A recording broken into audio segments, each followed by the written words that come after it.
As a reminder, this is a meeting in public for the purpose of conducting district business and is not to be considered a public community meeting. However, there will be opportunity for citizens to address the board as indicated on the agenda. If you plan to do so and you have not yet filled out a form, please see Stephanie now. Stephanie, can I get a roll call? Yep, Mrs. Brooke? Here. Mr. Pierce? Here. Mrs. Vicky? Here. Mrs. Rossmaster? Here. Mrs. Jones? Here. Mr. Welch? Here. And Mrs. Drill? Here. All present. Can we please stand for the pledge of allegiance? I pledge allegiance to the flag of the United States of America and to the republic for which it stands, one nation, under God, indivisible, with liberty and justice for all.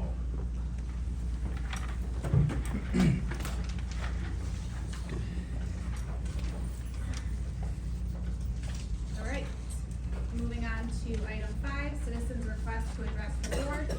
This is the opportunity for the public to address the Board of Education on agenda or non-agenda items. All comments or concerns are to be directed to the board and limited to 3 minutes. Please be advised this is not an opportunity to converse in two-way communication with the board, but for the board to hear comments and concerns. If warranted, the school superintendent may respond at or before the next regular scheduled board meeting. Mrs. Jones will be helping keep track of times. She will raise a hand when you have 30 seconds remaining. Please start by stating your name and address. I will go in the order. Stephanie, I apologize. I'm not gonna be able to pronounce your last name. It's okay, Kapilani. Kapilani. Yeah. Stephanie Kapilani, 409 2nd Street, Fenton. I want to address the vote at the last meeting. I really feel like it was kind of pushed through without any thinking of the board in terms of the subcommittee. The other thing that's concerning to me, I mean, there was no discussion, it just happened. And it concerns me that 2 people for the badge and only 1 person against it. But more importantly, you don't have a single parent on it. And if you're not gonna have parents participating, then I think you need to change your mission statement. Because your mission statement as of right now states, Fenton Area Public Schools, in collaboration with our community, is committed to educational excellence and to developing lifelong learners who are responsible citizens in a global society. So I think ignoring the parents is like a really bad thing to do. I think you should include 2 parents. I see that this subcommittee meeting is coming up, I believe, on May 24th. And again, if you're not gonna follow your own mission statement, then you need to drop community out of it, because from what I've seen, you guys are not listening to the community. I've lived here since 1992. I have never seen the community this divided over something. And I don't see anything reconciling, because I feel like the board is just like, you know, hard-nosed, this is it, you're gonna accept it, and we're not talking about it. And that's wrong. Thank you. Thank you, Stephanie. Chris Ropetta.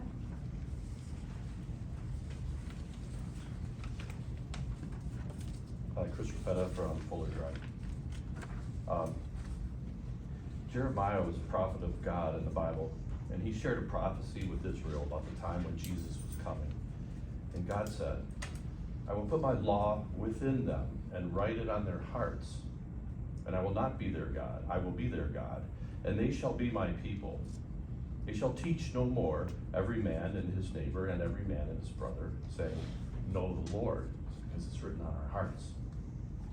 For they shall know me, and from the least of them to the greatest of them, says the Lord. For I will forgive their iniquity, and I will remember their sin no more. But God's going to only remember your sin no more when you give your life to Jesus. This is an important message. When you teach children that it's okay to go against what God has put in their hearts, the laws and morality of God, you are teaching these children to sin against God. This is the reason for so much depression, suicidal thoughts, and even suicide in the Pride religion. Because you're choosing to go against what God has written in our hearts, His law and morality and His love. And you board members who support this, and all the teachers who support this, are teaching your students to turn away from what God has put in their hearts. You do this without the parents' involvement or permission. You're intentionally working to separate these children from their parents and from God. This effort on your part is also a sin against God, and you'll be held accountable by God as a result. We all are. I've heard teachers at this board meeting say that they will teach their children about the pride religion. First of all, they're not the teacher's children. They're the teacher's students. We have to correct this language in the school system. Stop working to separate children from their parents and children from God. This effort is what you're doing. And may God have mercy on you. Thank you. Thank you. Randy. Thank you. Hi, my name is Randy Mitchell. I live on Fawn Valley Trail in Fenton. Last month I spoke about the equality badges. I'm very disappointed in the board members that voted against the resolution to ban the badges, especially when the Fenton Education Association recommended to their members not to wear the badges anyway. While it is encouraging that there's a committee being formed to address the divisive issues like this, I have zero faith that an impartial review will be done, especially when 2 of the 3 board members voted in favor of the badges. Why not ban the badges and while the review is being done with the new committee? I question the transparency of the board, similar to Stephanie. At the last board meeting, there was an agenda changed after it was sent out. 2 of the 3 board members, or 2 of the board members already knew about the committee, and some of them didn't. Just a question. Why was the board meeting not posted until yesterday, this one? Why was it at 4:30 when it's difficult for parents to be here? I had to leave work considerably early. It seems like you didn't want us here. I asked the question at the last meeting, what's next? As some of you are aware, the board is probably aware, but many parents probably are not. The state of Michigan and the Department of Education sent out a resolution on May 9th in support of LGBTQ. This resolution lists a lot of obvious statements about anti-discrimination, but it also includes the following. New requirements that declares October LGBTQ plus History Month. New requirement that declares June as LGBTQ Pride Month. A new requirement that declares March 31st as International Transgender Day of Visibility. A new requirement to approve student participation in a day of silence, a demonstration against bullying and harassment of LGBTQ plus students held on Friday in April every year. New requirement allowing teachers to discuss this new resolution with their students. The LGBTQ plus are given 2 months plus 2 days every year. Black History only gets 1 month, Mother's Day gets 1 day, Father's Day gets 1 day, Veterans 1 day, etc., etc. Why should the LGBTQ get 2+ months in recognition? I sincerely believe that you all have what's the best of the students in mind, and I hope you will reconsider your position, allowing or condoning the equality badge. The administration has allowed this to become a very big issue. You cannot make everyone happy, and this issue probably will not go away anytime soon. Thank you very much for your service. Thank you, Randy.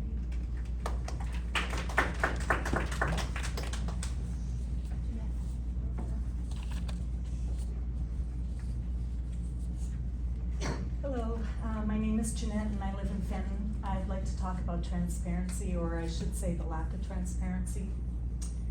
I've got 3 issues here, hopefully I can get through them, but number 1 is the start time for meetings. First of all, I'm really wondering, why are you holding meetings at 4:30 or even 5:30? Many parents work, they have to pick kids up, give them dinner, get them started on homework.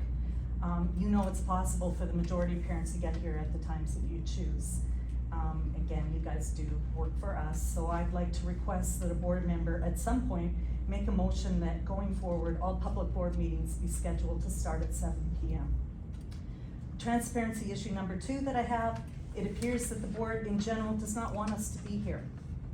And this is why. This past Wednesday, I called the administration office to ask when the next school board meeting was. I was put through to someone who, without hesitation, said June 5th. And I said, are there any other meetings I should know about? And I believe the exact response was, yeah, there's a meeting on the 22nd. I said, is this a school board meeting? Is it a public meeting? I had to ask all these questions separately. What time does it start? Where will it be held? The reluctance to provide information leads me to several questions. How long before my call on Wednesday did you know about tonight's meetings? And why wasn't I told when I called that it was gonna be 3 separate meetings? And why didn't you post the meetings on your webpage? I mean, you told me on Wednesday, why didn't you post it then? I understand you have 48 hours, your policy, to make these posts. But wouldn't it be the right thing to do, to post it? To let people know what's going on? Wouldn't that be what we would call transparency? What I'm about to say, and whether it's true or not, I'll tell you exactly how it looks to the public. It looks like you were deliberately delaying the publication of these meetings. It looks like you didn't want us to know about them. You didn't want us to be here. Now, I also have another question. Why have 3 meetings back to back? It'd be really nice to know why. I've never seen this done before.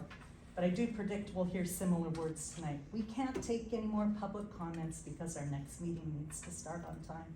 Is that what's gonna happen? Maybe, maybe not. I guess we'll see.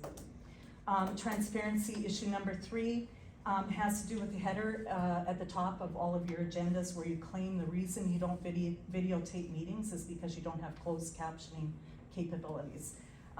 So I'm not sure who came up with that loophole, but if you wanted to truly be transparent, you would be doing what all the other school boards across this nation do, and even in this state do.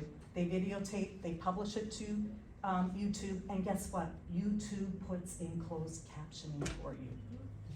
Why are you not being transparent with the meetings? Why do residents have to come out and record them? But anyway, thank you, because the more that you show that you're not being transparent, the more we realize that you're trying to hide something, and so we will be here to uncover what you're trying to hide. Thank you.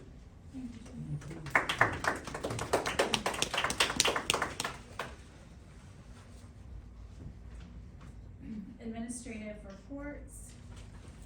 So the reason for today's special meeting is required by law. We have to conduct the Genesee Intermediate School District biannual election candidate review. So the way that they have us do this is through 2 special meetings. They make us have 1 meeting to discuss the candidates, and legally we are required to hold a 2nd special meeting to then actually vote on the candidates. So this first meeting is to look at the candidates that were provided to us that are currently running for GISD. The election is June 5th, so Mike is our representative and Renee is our alternate. Mike, are you able to attend on June 5th? Yes, I can. Okay, so Mike will take the vote that we have tonight to that election for us. If Renee wanted to go too, she could, but, I mean, we just have to have one person Yep, but if there you're from the interested. district to like certify the vote. So anytime that you wanted to tag along to those meetings, then, you know, you're more than welcome to. So the first special meeting is to discuss the candidate information, and then we will start with the 6-year candidate. So what I think I will do, we all receive these candidates, but I'm going to just kind of go through it and just give some little snippets of each one, and then we can have discussion around each, and we don't need to vote in this meeting, we will vote in the next one. But questions or dialogue about each candidate. So there are 2 6-year terms, and there are 4 candidates in that pool. There are 2 incumbents and then 2 new candidates. So the first incumbent running for a 6-year term is Janice Bugby. And as you can see, she was appointed in October of 2020 to the GISD Board of Education. And let's see, she served on the Bendel School Board of Education for 27 years, including positions of treasurer, and she currently is serving as the secretary. She holds the President Achievement Award through the MASB, completing over 1,900 hours of training. And she has served Bendel Public Schools by serving on the Genesee County Association of School Board Members for the past 12 years. She's also listed on her resume involvement in her local church, a volunteer for a lunch program serving the homeless, and enjoys being the treasurer for her church as well. Our next candidate, who is also an incumbent, Richard Hill. Let's see, he says on here that he has worked for 43 years for GM in Delphi. He's worked in various staff, manufacturing, purchasing, and supply chains. He was elected to the Kearsley School Board of Education in June of 1995. He was elected to the GISD Board of Ed in June of 2017. He served on the Michigan Association for School Boards Government Relation Committee in Lansing from 2017 to 2020. He is a current member of the MASB Legal Trust Fund Committee. He currently is on the Genesee County Education Foundation staff and earned his MASB President Achievement Award in 2021. Okay, the next is Sherry Martin. Sherry is a candidate for the 6-year term. She was elected the Richfield Township Trustee. She represents over 10,000 residents as a township trustee, sets policy and negotiates contracts, certified in Robert's Rule of Order. She graduated from Davison. She's been a nurse for 45 years. It looks like she's worked in Goodrich Hospital, Hurley Medical Center, founder of the Genesee County's Nurse Honor Guard, and she is certified, GOST certified through Genesee County. She's involved in Big Brother, Big Sister. And she lists on here an interesting fact, she is a military wife. Then we have Heather Mitchell as our final candidate for the 6-year term. Currently elected to the Mount Morris Board of Education, educating over 2,000 students, setting policy and district goals, 3 elementaries, 2 middle schools, 1 high school. Her community service is she's a part of the Ignite program, Okay to Say, Genesee ISD member, Genesee District Library, Genesee County Health Department, Food and Clothing Pantry, and the Flint Watershed Coalition. So those are all of the candidates for the 6-year term. So Janice Bugby and Richard Hill are incumbents who have been on the board. Sharon Martin and Heather Mitchell are new candidates. Is there any discussions or recommendations around, again, we're not voting, this is just a time to discuss or recommend if you've had any experience with any of these candidates. Matt might have some things to add in on this, but for taking the Genesee County spot as of January, I've been working with the leadership from the Genesee County School Board, and they have things running smooth. I mean, their meetings are awesome. They've been doing great things. The scholarship committee went very well, and I worked with Richard Hill on the scholarship committee. And I think both Richard Hill and Janice Bugby are very good candidates. Did you have any time meeting them when you were in that spot, Matt? They both dedicate a exorbitant amount of their personal time to this. I know Richard's retired, and this is all he does now. I mean, he organizes everything up there. Very good liaison between the board and the GISD, and getting information about what the kids are doing and the programs that are out there as well. I don't know much other than what I read up on for both Sherry and Heather, so I can't speak to either of them. Although Sherry has an interesting background, so I've read a little bit about what she's got, but I don't know either of them. The only thing I know about Heather Mitchell is she's a brand new board member, same time as Renee and I, because she was in our MASB training. Okay. So I would be hesitant because she's so new. It would be like if I was running for GISD, it didn't seem appropriate.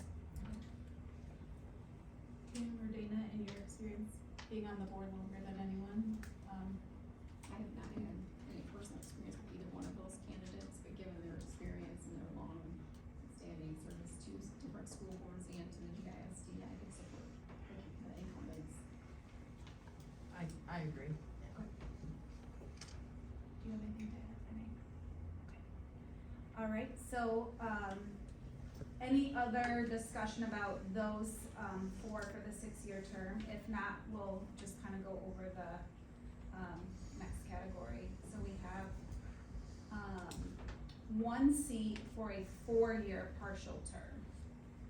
So there are 2 candidates for a 4-year partial term. Salvador Osciello, he is an incumbent. I believe he took Judge Conover's He seat, did, correct? Okay.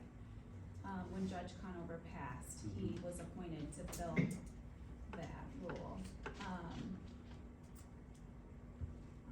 let's see, is he currently on the Flushing He is. School Board? Yep. For a long time. Okay. So Salvatore, motivated, driven sales professional, 30 years of professional experience, offering expertise in analyzing clients, consulting, selling, delivering revenue growth in competitive markets. His leadership, he notes, consistently noted by ownership, senior management, key accounts, and customer for detail-oriented organizational skills. He lists for communication, coordinating effectively and making meeting recommendations to management staff, designing and implementing staff training, to interact professionally with individuals from all backgrounds. Let's see, he's on the Flushing School Board since 1994. He's had an award of distinction, Master Platinum Award, Master Board Member Award, Master Diamond Award, Master Platinum Award, Certified Board Member Award. So he's taken lots of MASD courses, Award of Merit, Advocacy Skills, Specialty Award, and then the Genesee County Association of School Board President from 2021 to 2023. And then Nancy DeKoch, I believe is how you pronounce her name, running against for the 4-year partial term. Okay. Home arts and fine arts enrichment instructor, serving the Flint Community Schools and schools throughout Genesee County, Mott Middle College, senior centers, and persons with disability. She is a business owner of Purple Feather Art Therapy Studio, owner of Enjoy Homemade, founder of Nancy DeKoch Caregivers Institute, founder of the Respite Ranch for Family Caregivers, advocate for personal wellness and respite care. She has authored 2 books, certificate from Notre Dame University for nonprofit leadership, certified health and nutrition coach from the Institute of Integrated Nutrition in New York City. She's an experienced communicator and advocate for education in the field of art, health and wellness, and family caregiving. So any discussion on Salvatore or Nancy? Both sound like good resumes, but Sal obviously has a ton of experience in MASD classes, and I've met him through my work with the Red Cross too, and he's an excellent candidate. I don't know why, but Nancy did not apply for that vacancy when Judge Conover, Nancy DeKoch did not apply for the vacancy when, To be appointed. to be appointed, and not that that matters, but it seems that he was connected and interested in his service on the school board, is probably why he knew about it. Any other thoughts? Alright, we'll move on to, so that is the partial 4-year, and then there's a partial 2-year term as well. We have, Brooke Boyer and Desiree, does anyone know how to pronounce her last name? Dubron. Okay. And Desiree is the incumbent in this category. Brooke, quickly, here. She is a recent graduate of Davison High School, educational dog trainer for special needs and services, advocate for persons with disabilities. She is a disability network volunteer, regular attendance of Genesee County school board meetings, and she is a current caregiver and advocate for school board transparency. And then Desiree, it's loading, bear with me 1 second.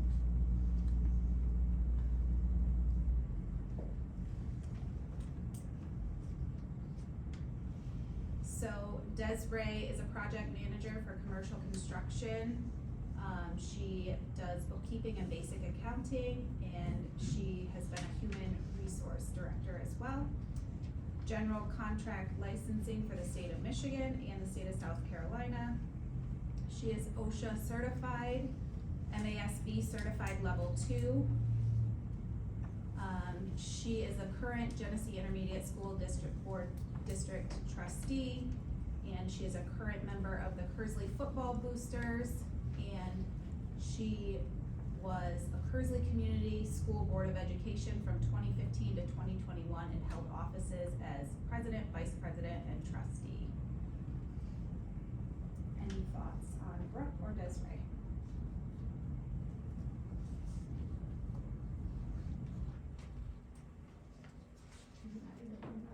What's that? Desiree.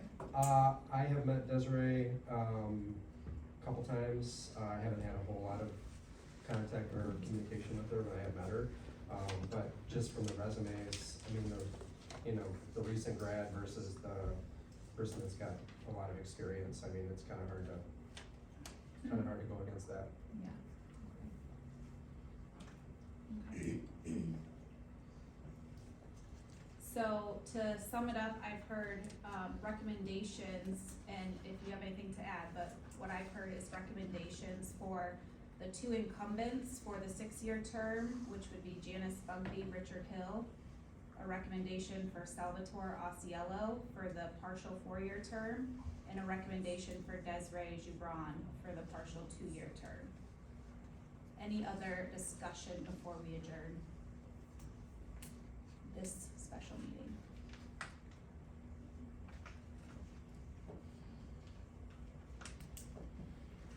Just with the process of this. Yep. When does this get, do we do a resolution today, or in Yes. the next meeting, or? Yep, so, it Cause then I feels have super, to take the thing there Yeah. June 5th Yeah. at the beginning, so. yeah, it feels super goofy, but the way that they legally require us to do it, we have to have a special meeting just to discuss, Okay, and then we have to have a special meeting to vote. So that's why we have to adjourn and then have a whole separate meeting just to vote. okay. Yep. Do I have a motion to adjourn? I'd vote to adjourn for a special meeting. Support. Okay, all in favor, say aye. Aye. Any opposed? All right, meeting adjourned at 4:58.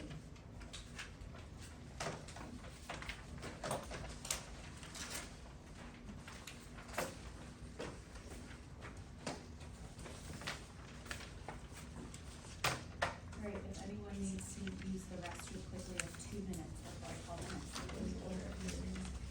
Does anyone have anything for